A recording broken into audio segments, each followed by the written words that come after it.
ne parles pas, tu n'as pas donné l'ordre. Quelqu'un qui donne l'ordre doit parler. Allons-y. Je vais essayer de parler comme un apôtre aujourd'hui. Tous ceux, merci Seigneur, tous ceux qui croyaient étaient dans le même lieu et avaient tout en commun. C'est quel lieu? C'est le lieu de la prière. Parce que vous allez le voir tout à l'heure. Il est dit qu'ils persévéraient tous ensemble. Nous devons, pour que ta foi, ma foi, devienne forte, il faut avoir un lieu de persévérance. Vrai ou faux? Ah, dites-moi si j'ai dit des bêtises. Hein? Il faut avoir un lieu. La prière, la foi dans le Seigneur, c'est un investissement.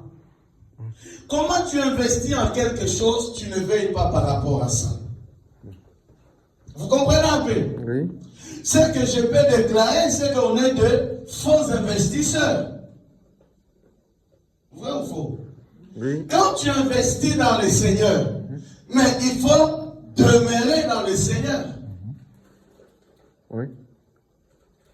Je vous donne un exemple. Je suis pas un économiste.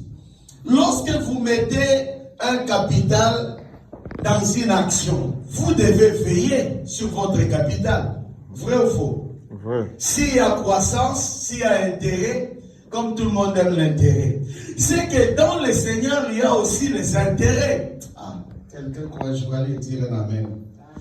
Mais oui, parce que Dieu dit ceci.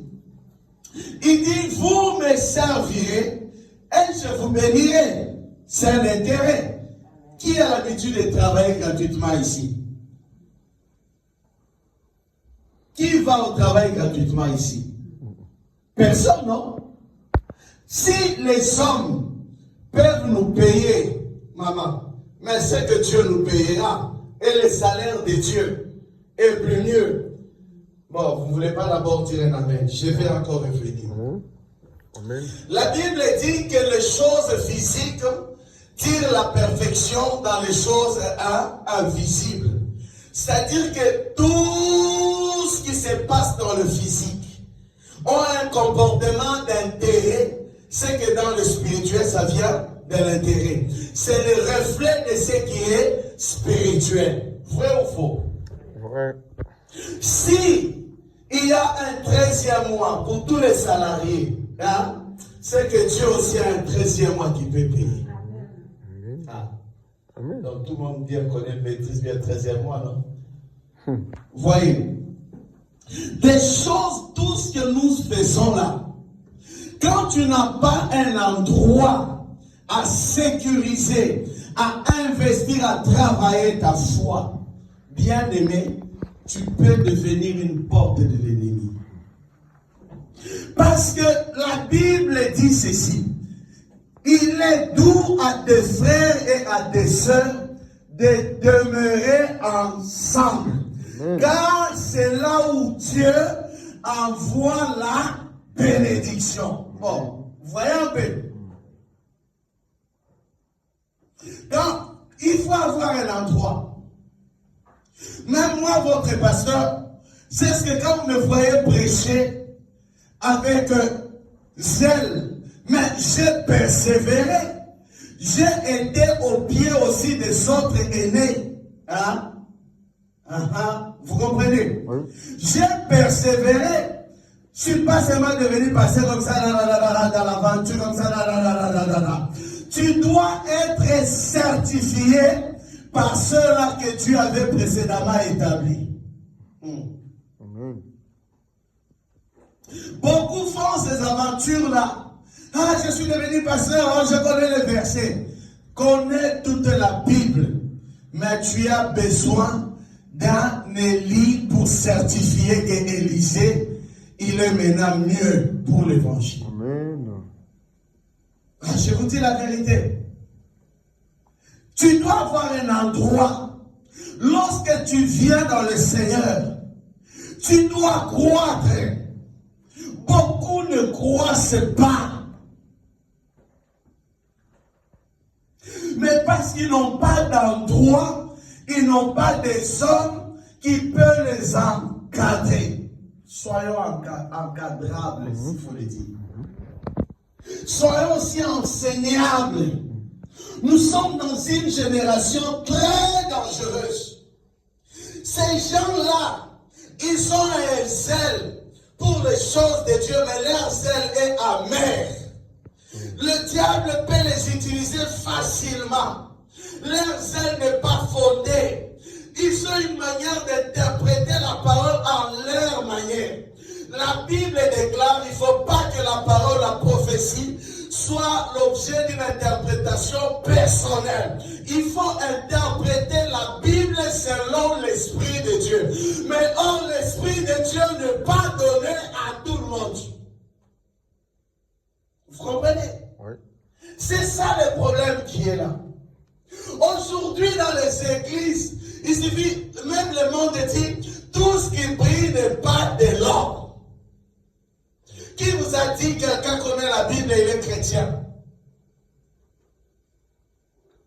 Laissez-moi vous donner un exemple. Et vous allez comprendre beaucoup de choses. Vous savez, lorsque un homme et une femme fait alliance avec Dieu, il faut que sa vie change. Parce que tu vas te comporter selon l'alliance que tu as faite avec Dieu. Ah, je croyais que tout le monde allait dire Amen. Lorsque tu as accepté Jésus, c'est déjà le début de l'alliance que tu as fait. Une alliance, c'est un contrat que tu as signé avec Dieu. C'est-à-dire, il faut connaître le clause de l'alliance. Dans chaque alliance avec Dieu, la première des choses, Église, écoute-moi, c'est que c'est d'abord la sainteté, c'est que c'est la crainte de Dieu. La deuxième des choses, je peux évoquer dans l'alliance, c'est la fidélité. Lorsque nous signons le contrat au travail, on n'est pas fidèle au travail. Même quand on te dit c'est à 2h du matin, qui ne se réveille pas à 2h du matin?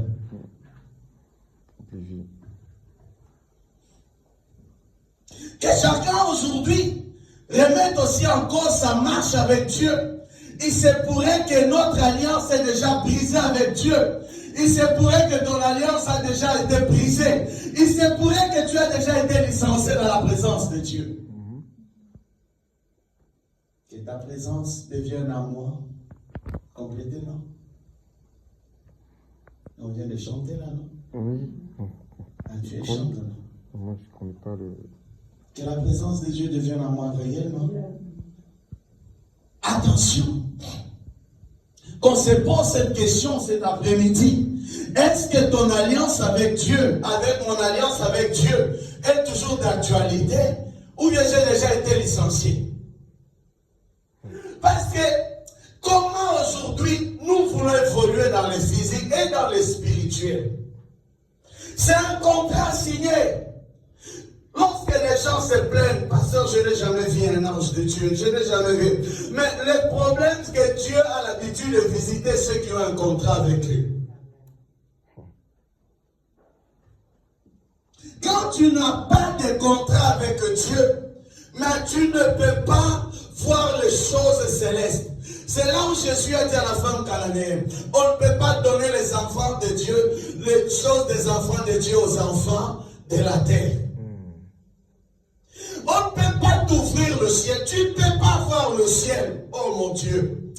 Ma prière est qu'on retourne tous à Dieu. Que le ciel soit ouvert sur nous. Amen. Il y aura un sens dans nos vies. On a vu des gens aujourd'hui zélés dans l'église, mais en réalité, c'est des gens sans contrat avec Dieu. Lorsqu'un homme a un contrat, une alliance avec Dieu, mais il doit être fidèle. Il doit être fidèle. Vous êtes d'accord avec moi? Absolument. Il doit être fidèle. Si les hommes, la créature que Dieu a créée, peuvent veiller à ce que de payer tous ceux qui ont travaillé. Vous allez même voir dans le travail, s'absenter une journée dans un mois, ça impacte sur le salaire, non? Exemple, on te donne 300 € par mois. Mais quand tu t'absentes une semaine, est-ce que tu auras tes 300? Non. C'est que spirituellement, il doit y avoir un déséquilibre, que chacun réfléchisse aussi. Qu'on se réfléchisse de pourquoi avec Dieu ça ne marche pas, qu'avec les hommes ça marche. Vous comprenez un peu? C'est qu'il y a quelque chose qui a ça ne va pas total dans nos vies.